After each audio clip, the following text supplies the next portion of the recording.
everyone, I hope you enjoyed those licks. Thanks to my good friend Morgan for supplying that last lick. Go over and check out his channel. He's doing some crazy good videos on some pentatonic ideas. Definitely worth checking out. So we'll get into playing the licks slow with the tabs. Hope you enjoy. Please like and subscribe.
Declan, my brother, McDaid and McDaid, thank you for having me on your YouTube channel. The lick that I'm submitting to your viewers today uses the A blues scale with an added major third, which creates an overlap between the A blues scale and the A half whole diminished scale, as well as concepts of metric displacement and artificial groupings and polymeters. So, metric displacement, what's that? Metric displacement is the movement. It's where you take something from a meter over here and you move it over here.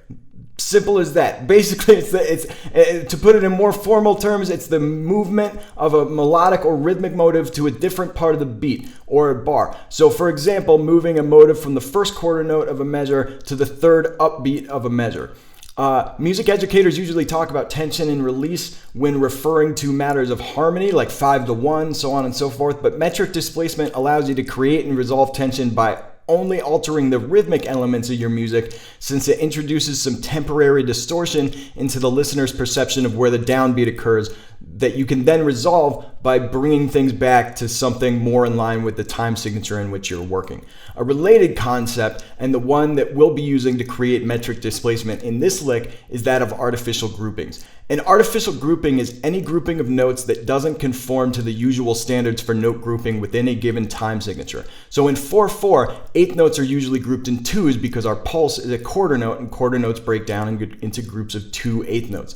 Our repeating phrase in this example is indicated by the red and green note colorings, which shows us that the underlying subdivision on which this passage is based is the eighth note. And I say that because if you take all of those notes and add them together, all of those 16th notes and 16th note triplets, and add them together, you would end up with a note value equal to 5 eighth notes. And because eighth notes are usually grouped in twos, but our passage is equal to 5 eighth notes, which is not divisible by 2, it is classified as an artificial grouping.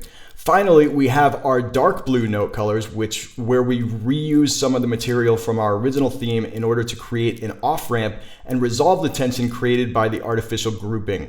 One challenge I might extend to your viewers is to take this artificial grouping and extend it further, or create an entirely different off-ramp using the A blues scale, possibly with a major third or a major 6 added in order to create a further overlap between the A blues scale and the A half whole diminished scale.